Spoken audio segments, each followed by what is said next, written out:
നമസ്കാരം. എല്ലാ സജ്ജനങ്ങൾക്കും സന്ധ്യാദീപത്തിലേക്ക് സ്വാഗതം.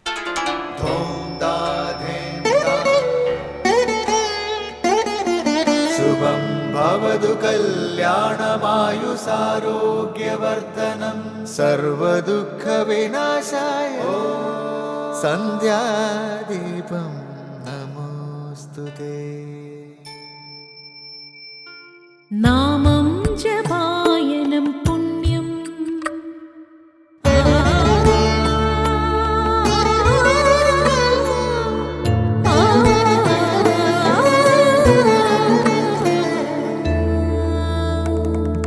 നാമം ജപായനം പുണ്യം നിരുപമദീപാങ്കുരം പോലെ സ്വരശ്രുതിലയവരമതുലം ദീവാങ്കണം മോക്ഷസംഗീതസാരം നീളും വഴിത്താരയിൽ ജീവതാരം മന്ത്രാലാപം മായാവിൻ നിൻ പ്രസാദം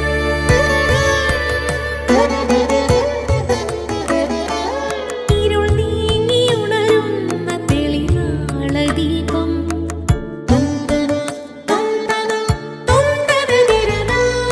ഇരുൾ നീങ്ങിയുണരുന്ന തെളിനാളദീപം പ്രണവാമൃതം ചൊരിയുന്ന ദീപം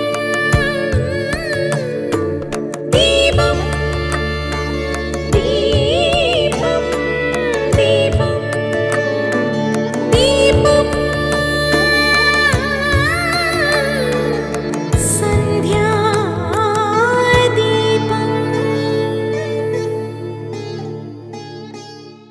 സദ്ഗുരു മാതാ അമൃതാനന്ദമയി ദേവിയുടെ 71ാം ജന്മദിനം അമൃതപുരിയിൽ ആഘോഷിക്കുകയാണ്. അമ്മയുടെ ജനനം മുതൽ ഇന്നോളം ആ ദിവ്യ ജ്യോതിസ് ലോകം മുഴുവൻ ഉതിർത്തുകൊണ്ടിരിക്കുന്ന സുധാകിരണങ്ങൾ തഴുകിയുണർത്തിയത് എണ്ണമറ്റ മനസ്സുകളെയാണ്. ഭവതാപത്തിൽ കുളിരമൃത് പെയ്ത് അജ്ഞാനതമസിൽ അറിവിൻ്റെ പൊൻകതിരുകൾ പരത്തി അമ്മ വിശ്വദീപമായി പ്രകാശിക്കുന്നു. ദുഃഖഭാരം ചുമക്കുന്നവർക്ക് ആശ്വാസത്തിൻ്റെ അത്താണിയും ഭീതിയിലാണ്ടുപോയവർക്ക് അഭയവുമാണ് അമ്മയുടെ ദിവ്യജീവിതം. അമ്മയുടെ മഹിത ജീവിതത്തിൻ്റെ ഏടുകൾ മറിച്ചു നോക്കുമ്പോൾ അനർഘമായ ത്യാഗത്തിൻ്റെയും അനുപമമായ തപസ്സിൻ്റെയും അഹൈതുകമായ സ്നേഹത്തിൻ്റെ അഖിലരിലും എത്തുന്ന സേവനത്തിൻ്റെയും ചരിത്രങ്ങളാണ് കാണപ്പെടുന്നത്. അമ്മയുടെ അമൃതവചനങ്ങളാകട്ടെ ആധ്യാത്മിക തത്വരഹസ്യങ്ങളും സാധനാ നിർദ്ദേശങ്ങളും ജീവിത മാർഗനിർദ്ദേശങ്ങളും കൊണ്ട് അമൂല്യങ്ങളുമാണ്. അമ്മയുടെ ജീവിതം എല്ലാവർക്കും എല്ലാ തരത്തിലും വെളിച്ചമാകട്ടെ എന്ന് പ്രാർത്ഥിക്കുന്നു. തുടർന്ന് അമൃതധാരയായി നമ്മുടെ മനസ്സിലേക്കെത്തുന്ന ഗുരുവചനം കേൾക്കാം. കർമ്മം ചെയ്താൽ മതിയെന്ന് എല്ലാവരും പറയും. പക്ഷേ കർമ്മം ചെയ്യണമെന്നുണ്ടെങ്കിൽ ജ്ഞാനം വേണം. ജ്ഞാനം കൂടാതെയുള്ള കർമ്മം ശരിയായ കർമ്മമാകുകയില്ല. അടുത്തതായി ശ്രീ ശങ്കരാചാര്യ രചിച്ച ശിവാനന്ദ ലഹരിയിലെ ശ്ലോകം ശ്രീ കാവാലം ശ്രീകുമാർ ചൊല്ലുന്നത് കേൾക്കാം.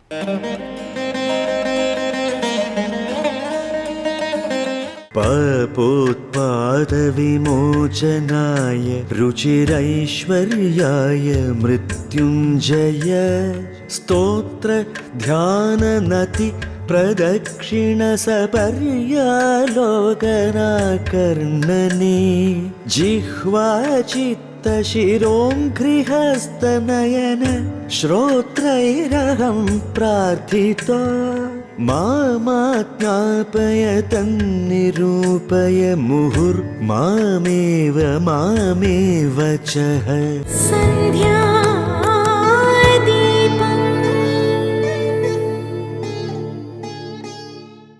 തുടർന്ന് ശാങ്കരകൃതികളെ വ്യാഖ്യാനിക്കുന്ന ശങ്കരസ്തോത്രാമൃതം.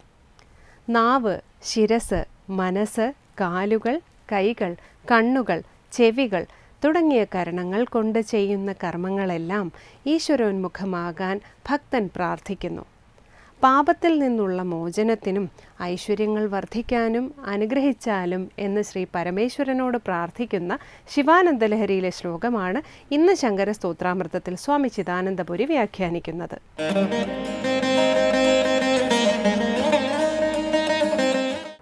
ശ്രീ ശങ്കരകൃതികളിൽ ശിവാനന്ദലഹരിയിൽ 41ാമത്തെ ശ്ലോകമാണ് നമ്മൾ ശ്രദ്ധിക്കുന്നത്. അവിടെ എല്ലാ കരണങ്ങളെ കൊണ്ടും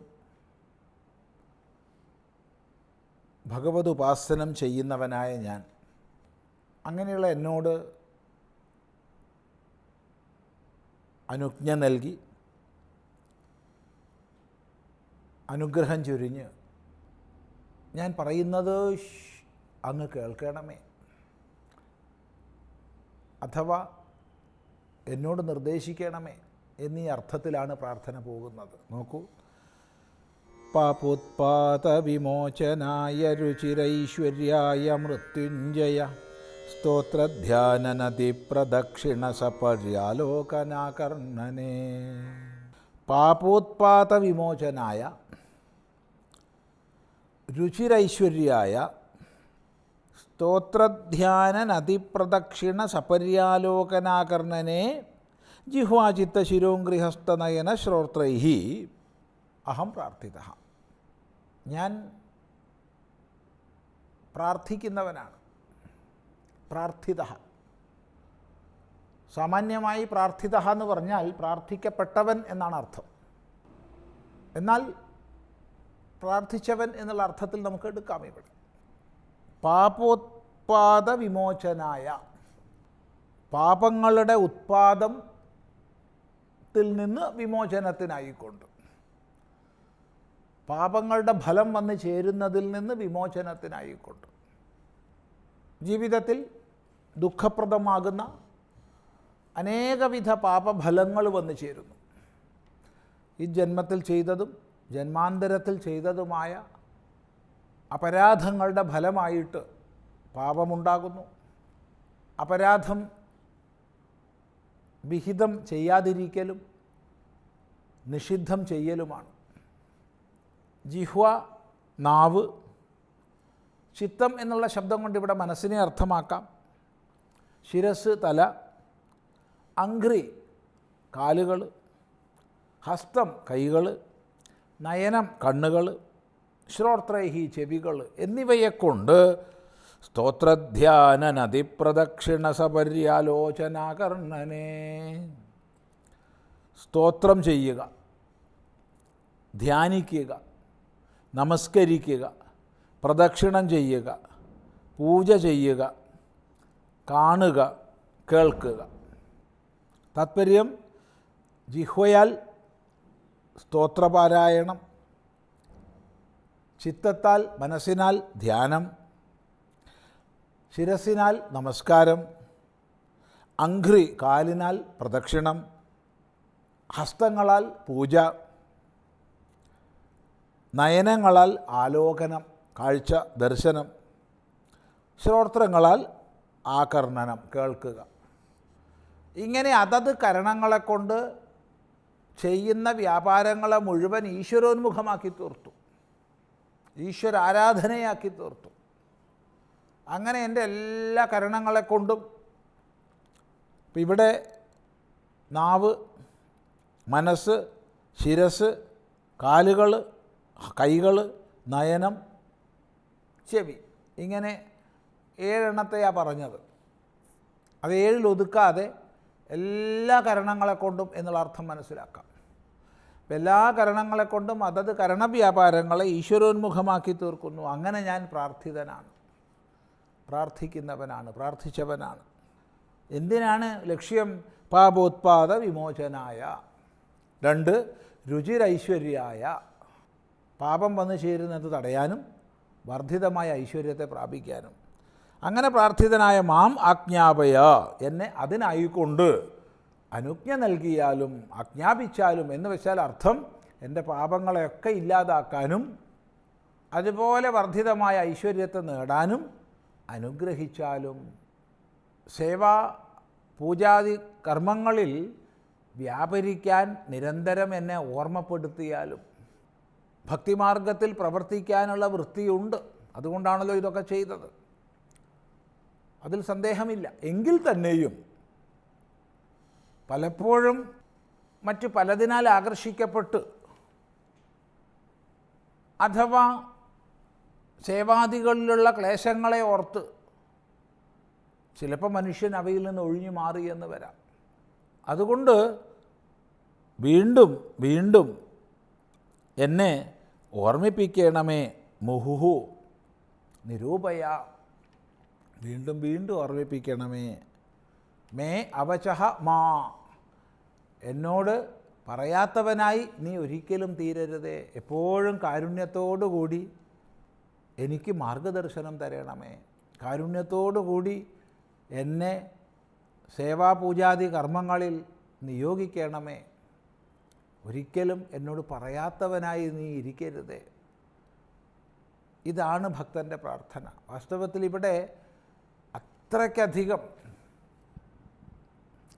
ഉപാസനകളിലൂടെ ഭഗവാനുമായി അടുപ്പം കൈവന്ന് വിധിവിധാനപരമായ ഭക്തിയിൽ നിന്ന് അല്പം ഉയർന്ന് പരാഭക്തിയുടെ ആ ഒരവസ്ഥയിലേക്ക് എത്തുന്ന സന്ദർഭത്തിലാണ് ഇപ്രകാരമുള്ള സംഭാഷണം ഭഗവാനോട് ചെയ്യുന്നത്. അത് പ്രത്യേകം ശ്രദ്ധേയമാണ്. എന്നോട് സംസാരിക്കാതിരിക്കരുതേ എന്നൊക്കെ പറയുമ്പോൾ അവിടെ പരാഭക്തി നൽകുന്ന ഏകത അഥവാ സാമീപ്യം, അത്യധികമായ സാമീപ്യം നമുക്ക് കാണാൻ കഴിയും. അതുകൊണ്ട് പ്രാർത്ഥിക്കുന്നത് ഇതാണ്: എന്നോട് ആജ്ഞാപിക്കണം, താത്പര്യം അനുഗ്രഹിച്ച് ബോധിപ്പിക്കണം. 2, വീണ്ടും വീണ്ടും എനിക്ക് കർത്തവ്യങ്ങളെ ഓർമ്മിപ്പിക്കണം. ഒരിക്കലും എന്നോട് മിണ്ടാതിരിക്കുക എന്നുള്ള അവസ്ഥ ഉണ്ടാവരുത്. എന്നോട് നിർദ്ദേശിക്കാതിരിക്കുക, എന്നെ അനുഗ്രഹിക്കാതിരിക്കുക എന്ന അവസ്ഥ ഉണ്ടാവരുത്. ഇതാണ് ഇവിടെ പ്രാർത്ഥിക്കുന്നത്. നോക്കൂ, മാ മേ അവചഹ എന്ന് ഛേദം മനസ്സിലാക്കണം. എന്നോട് പറയാത്തവനാകരുതേ എന്ന്. ഇതെല്ലാം സംബോധന ചെയ്യുന്നത് മൃത്യുഞ്ജയനോടാണ്. മൃത്യുവെ ജയിച്ച അഥവാ മൃത്യുവെ ജയിക്കാൻ ആരെ ആശ്രയിക്കണമോ അങ്ങനെയുള്ള പരമേശ്വരനോടാണ് സംബോധന ചെയ്യുന്നത്. തുടർന്ന് അടുത്ത ശ്ലോകം നമുക്ക് ശ്രദ്ധിക്കാം. ഓം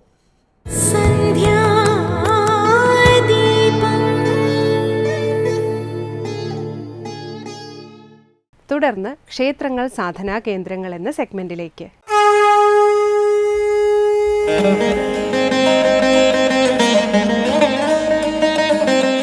ക്ഷേത്രങ്ങളിലെ പരിവാര ദേവതകളെയും ഉപദേവന്മാരെ പറ്റിയും ആണ് നമ്മൾ ഇനി ചിന്തിക്കുന്നത്. ഒരു ക്ഷേത്രത്തിലേക്ക് നമ്മൾ ചെല്ലുമ്പോൾ അവിടെ ഒട്ടനവധി ഉപദേവതാ പ്രതിഷ്ഠകളെ നമുക്ക് കാണാൻ സാധിക്കും. അതുപോലെ തന്നെ പരിവാര ദേവതകൾ നമ്മൾക്ക് കാണാത്ത, പ്രത്യേകിച്ച് നമുക്ക് പ്രത്യക്ഷത്തിൽ വിഗ്രഹങ്ങളോ ശ്രീകോവിലുകളോ ഇല്ലെങ്കിലും ഈ ക്ഷേത്രത്തോടനുബന്ധമായിട്ട് ഓരോ ദേവനും നിരവധി പരിവാര ദേവതകൾ ഉണ്ട്. ഒരു ദേവൻ്റെ പൂജ പൂർണ്ണമായിട്ടുള്ള വലിയ പൂജ ചെയ്യുമ്പോൾ സപരിവാരം പൂജ ആണ് ചെയ്യുക. അതായത് പരിവാര സമേതനായിട്ട് ദേവനെ പൂജിക്കുക എന്ന് പറയുന്ന ഒരു സങ്കല്പമാണ് അവിടെ പൂജാവിധാനത്തിൽ ഉൾക്കൊള്ളിച്ചിട്ടുള്ളത്. അതിനു പുറമെ ഓരോ ദേവനും അതത് ദേവൻ്റെ മൂർത്തിക്ക് അനുസൃതമായിട്ടുള്ള, ശിവനാണെങ്കിൽ ശിവൻ്റേതായിട്ടുള്ള, വിഷ്ണു ആണെങ്കിൽ വിഷ്ണുവിൻ്റേതായിട്ടുള്ള, സുബ്രഹ്മണ്യനാണെങ്കിൽ സുബ്രഹ്മണ്യൻ്റേതായിട്ടുള്ള, ശാസ്താവാണെങ്കിൽ ശാസ്താവിൻ്റേതായിട്ടുള്ള പരിവാരങ്ങൾ പ്രത്യേകം പ്രത്യേകം ഓരോ ക്ഷേത്രങ്ങളിലും നമുക്ക് കാണാൻ സാധിക്കും. അവർക്കൊക്കെ ഈ ക്ഷേത്രങ്ങളിൽ പ്രത്യേകം സ്ഥാനങ്ങളുമുണ്ട്. ഈ പരിവാര ദേവതകളെയാണ് ക്ഷേത്രങ്ങളിലുള്ള ബലിക്കല്ലുകളിൽ പ്രതിഷ്ഠിച്ചിട്ടുള്ളത്. പ്രധാനമായി ഇന്ദ്രാദി ദിക്പാലകരെ പ്രധാനമായിട്ടുള്ള ബലിക്കല്ലുകളിൽ പ്രതിഷ്ഠിച്ചിരിക്കുന്നു.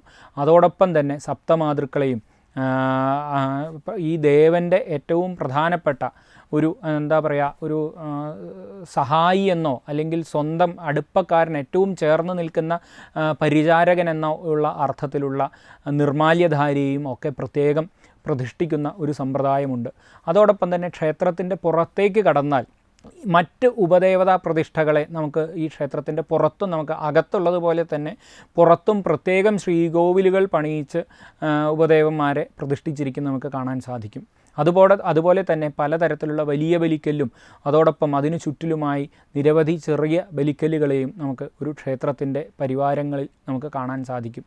അകത്ത് ഉള്ള പരിവാരങ്ങളെ പോലെ തന്നെ പുറത്തും പരിവാരങ്ങൾ ഈ ക്ഷേത്രങ്ങൾക്കുണ്ട്. പരിവാര ദേവതകളുണ്ട്. ഓരോ ബലിക്കല്ലുകളും ഓരോ പരിവാരങ്ങൾക്കായിട്ടാണ് നൽകിയിട്ടുള്ളത്. അതുപോലെ ഉപദേവാലയങ്ങൾ എന്ന് പറയുന്നത് ആ ക്ഷേത്രത്തെ സംബന്ധിച്ചിടത്തോളം ആ ക്ഷേത്രത്തിന് ഉണ്ടായിട്ടുള്ള, ആ ക്ഷേത്രം ആ ദേശത്തേക്ക് പ്രസരിപ്പിക്കുന്ന ഊർജപ്രവാഹത്തിൽ എന്തെങ്കിലും ന്യൂനതകളുണ്ടെങ്കിൽ ആ ന്യൂനതകളെ പരിഹരിക്കുന്നതിന് വേണ്ടി കൂടിയാണ് ഉപദേവതാ സങ്കല്പങ്ങളെ ഈ ഓരോ ക്ഷേത്രങ്ങളിലും സാന്നിധ്യം ചെയ്യിപ്പിച്ചിട്ടുള്ളത്.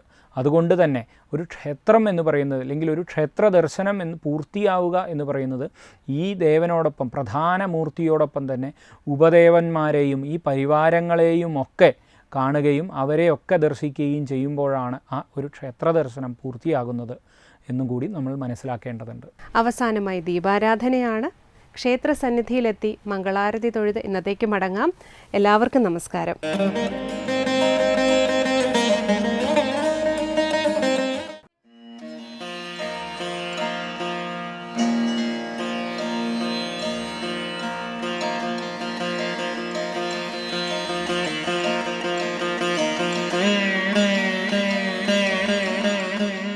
പുണ്യഭൂമികളിലൂടെ ഒഴുകുന്ന നദികളൊക്കെയും പുണ്യനദികളാകുന്നു.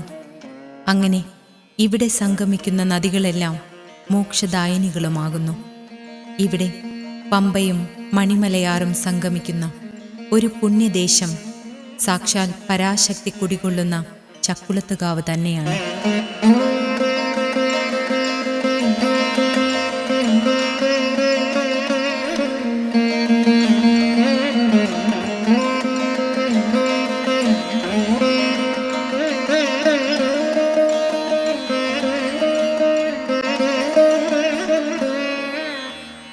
പുരാണങ്ങളിൽ പറയുന്ന ദേവിയുടെ നഗരമായ ശ്രീനഗരം പോലെ ദിവ്യശോഭയാർന്ന പുണ്യഭൂമി തന്നെയാണ് ചക്കുളത്തുകാവ്.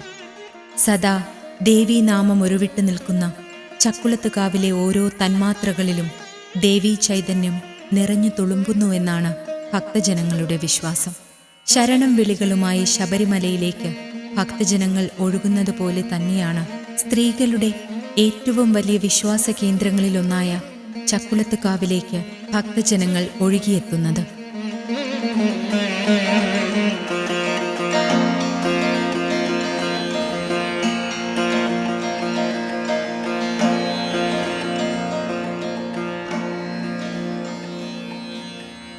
കുട്ടനാടിന്റെ സമീപ പ്രദേശങ്ങളിലൊന്നായ ചക്കുളത്തുകാവ് കുട്ടനാടിന്റെ മനോഹാരിത പോലെ അഴകാർന്ന ഭൂമി തന്നെയാണ്.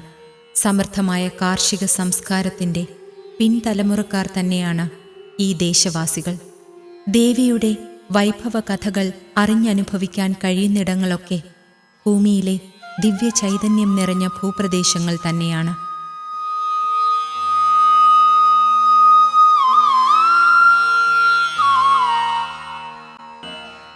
ഇന്ന് ലോകത്താകമാനമുള്ള മലയാളികളുടെ ഹൃദയത്തിലെ പുണ്യഭൂപടങ്ങളിലൊന്നായ ചക്കുളത്ത് ദേവീ ചരിത്രം തുടങ്ങുന്നത് നൂറ്റാണ്ടുകൾക്ക് മുമ്പാണ്. ഭാരതത്തിന്റെ ഇതര ഭാഗങ്ങളെ അപേക്ഷിച്ച് കേരളത്തിലെ ക്ഷേത്രങ്ങൾക്ക് വളരെയേറെ പ്രത്യേകതകളുണ്ട്. ഇവിടത്തെ അതിപുരാതനവും സുപ്രസിദ്ധവുമായ ക്ഷേത്രങ്ങളിലൊന്നാണ് നീരേറ്റുപുറം ചക്കുളത്തുകാവ് ശ്രീ ഭഗവതി ക്ഷേത്രം.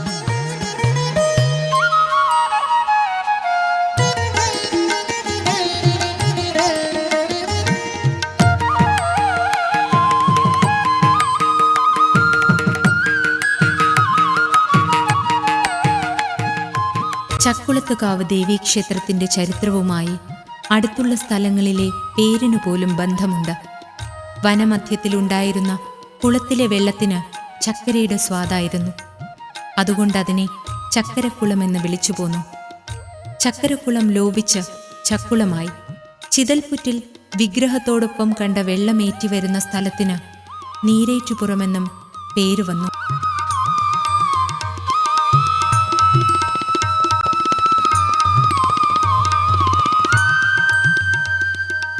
ക്ഷേത്ര പുനരുദ്ധാരണം 1981 നടത്തി. അഷ്ടബാഹുക്കളോടുകൂടിയ വനദുർഗയുടെ സ്വരൂപ വിഗ്രഹം ഇപ്പോൾ മൂലവിഗ്രഹത്തോട് ചേർത്താണ് പ്രതിഷ്ഠിച്ചിട്ടുള്ളത്. ശിവൻ, ശാസ്താവ്, വിഷ്ണു, ഗണപതി, മുരുകൻ, യക്ഷി, സർപ്പദൈവങ്ങൾ, നവഗ്രഹങ്ങൾ തുടങ്ങിയ ഉപദേവതാ പ്രതിഷ്ഠകളും ഇവിടെ നടത്തിയിട്ടുണ്ട്.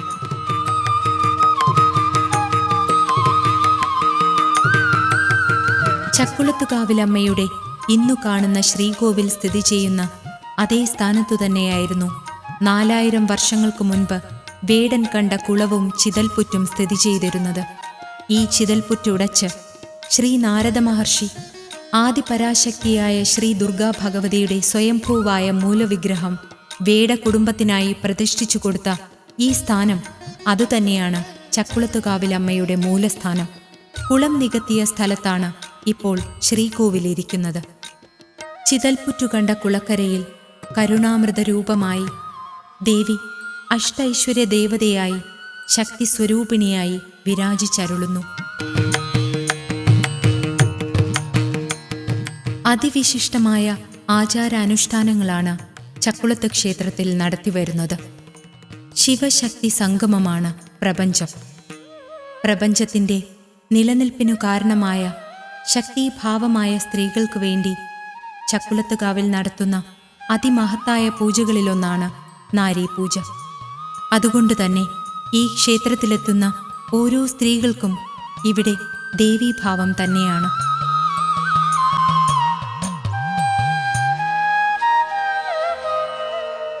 പട്ടമന ഇല്ലത്തെ തിരുമേനിമാരാണ് ചക്കുളത്തമ്മയുടെ പൂജാതി കർമ്മങ്ങളും താന്ത്രിക ക്രിയകളും നടത്തുന്നത്. ആദ്യ കുടുംബക്ഷേത്ര നടയിൽ വിളക്ക് വച്ച് വന്നിച്ചു പ്രാർത്ഥിച്ച ശേഷം വാദ്യമേളങ്ങളുടെയും കുത്തുവിളക്കിൻ്റെയും അകമ്പടിയോടെ നാലമ്പലം പ്രദക്ഷിണം വച്ച് ഉപദേവന്മാരെ വന്ദിച്ച് ശ്രീകോവിലിനു നടയിൽ സാഷ്ടാംഗ പ്രണാമം ചെയ്ത് നട തൊട്ടു തൊഴുന്നു. ശേഷം നട തുറന്ന് മഹാദേവിയായ അമ്മയ്ക്ക് പൂജാതി കർമ്മങ്ങൾ നടത്തുന്നു.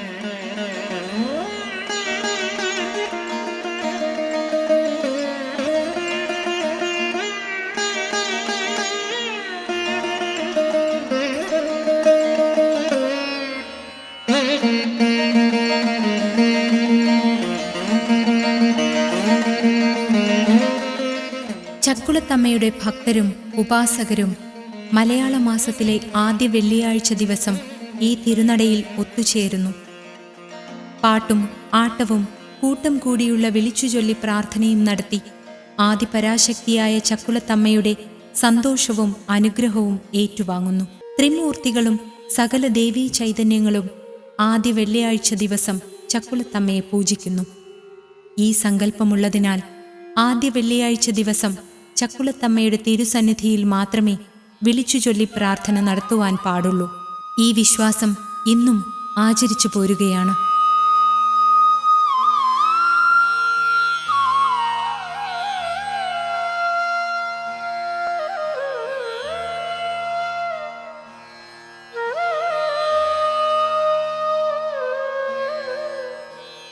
ക്ഷേത്രത്തിനു പുറത്തായി ഒരു ഹനുമാൻ ക്ഷേത്രവും പുതുതായി നിർമ്മിച്ചിട്ടുണ്ട്.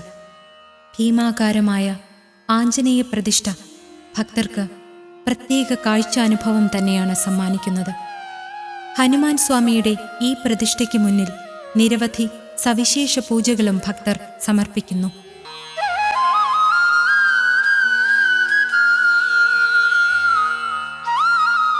ഒരു സമയപരിധിക്കുള്ളിൽ പറഞ്ഞു തീർക്കാൻ കഴിയുന്നതല്ലല്ലോ ചക്കുളത്തമ്മയുടെ വൈഭവ കഥകൾ. അമ്മയുടെ ശക്തിവിശേഷങ്ങളും അവതാര കഥകളുമൊക്കെ കാലം പോലെ തന്നെ അനാദിയാണ്. ആദിപരാശക്തിയായ ദേവിയിൽ നിന്നു തന്നെയാണ് സമസ്ത ദേവഭാവങ്ങളും ഉത്ഭവിക്കുന്നത്. ദേവി കാളിയായും ദുർഗയായും ലക്ഷ്മിയായും പല യുഗങ്ങളിലും അവതരിക്കുന്നു. തിന്മകളിൽ നിന്നും നന്മകളിലേക്ക് നയിക്കുന്ന ദേവിയുടെ അവതാരങ്ങൾ നിരവധി സന്ദേശങ്ങളും അനുഗ്രഹങ്ങളുമാണല്ലോ ലോകത്തിന് നൽകിയിട്ടുള്ളത്.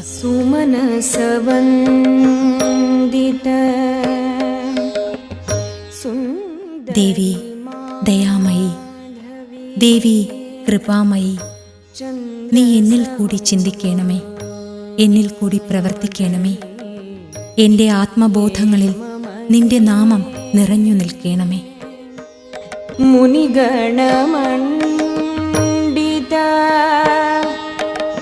മോക്ഷപ്രദായിനി മഞ്ജുളഭാഷിണി വേദനുദേ.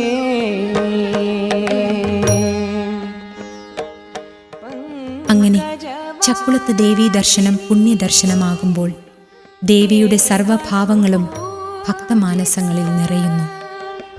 സഗുണ